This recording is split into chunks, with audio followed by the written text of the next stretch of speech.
All right, Nick, let's talk about one of our favorite teams to talk about, and that is the Oregon Ducks. We love Coach Dan Lanning and everything they are doing down there in Oregon. This is a team I think that was pretty set all around the ball. They filled in any hole that I could foresee them having moving over to the Big Ten. But this is a team that capitalizes on every opportunity given to them. And that changes not today when they were able to pick up one of the best DBs in the draft in a corner out of Washington. Let's get into the article and we'll talk about it on the other side. This is from Ducks Wire. I said draft, I meant transfer portal there. The Oregon Ducks weren't always planning on taking a pair of cornerbacks in the transfer portal this offseason, but when an opportunity presents itself, you can't pass up, then you take it. That opportunity was in the case when former Washington Huskies cornerback Jabar Muhammad entered the transfer portal in the wake of head coach Kellen DeBoer leaving Seattle for Tuscaloosa. The Ducks worked quickly and ended up getting a commitment from Muhammad, a second-team All-Pac-12 player in 2023, while Oregon was pretty set at the quarterback position following the addition of UTSA cornerback Cam Alexander earlier this month. You don't pass on a player like Muhammad if he is interested in playing for you. In 2023, Muhammad had 46 tackles, 5 tackles for loss, 2 sacks, 3 interceptions. He also had 16 pass breakups and a coverage grade of 77.7 per PFF, 5th best in the Pac-12. Nick, I think this guy is absolutely phenomenal. And I think the Oregon Ducks jumping on this opportunity to get a really high-level player just shows they always got their eyes open. Even when they're set at position, they go out and they get a guy who's going to make them better. I think this is a phenomenal move by the Ducks.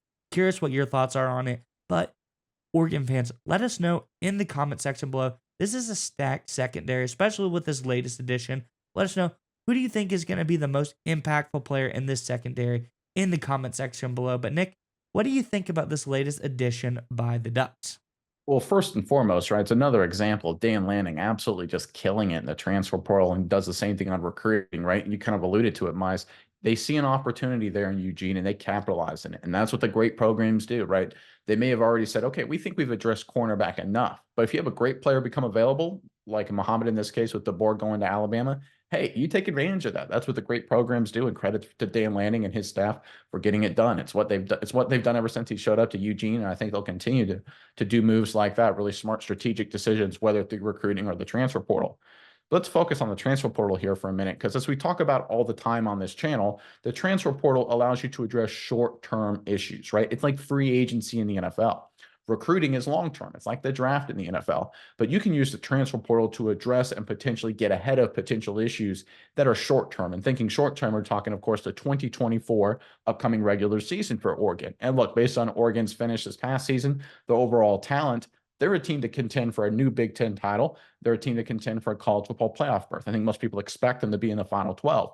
That means they have to be prepared to face their biggest challenges down the stretch of the 2024 regular season. They can't afford too many slip-ups. And if you look at Oregon's schedule here, I think it's interesting. So starting on October 12th, they play Ohio State. That's obviously a spread offense, a lot of offensive weapons there. They have Michigan, veteran team. J.J. McCarthy's a young, great quarterback who's got a lot of experience. He's going to go on to the NFL at some point. I think he's returning to Michigan. They've got a lot of talent. They kept their OC, so you know they're going to be a tough team to beat, obviously defending national champions.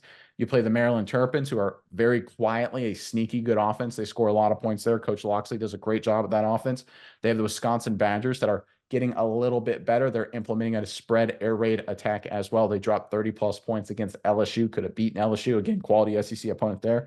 And then, of course, Oregon wraps it up against Washington, who, even though DeBoer is gone, they'll still be able to put up a lot of points and be an explosive offensive football team.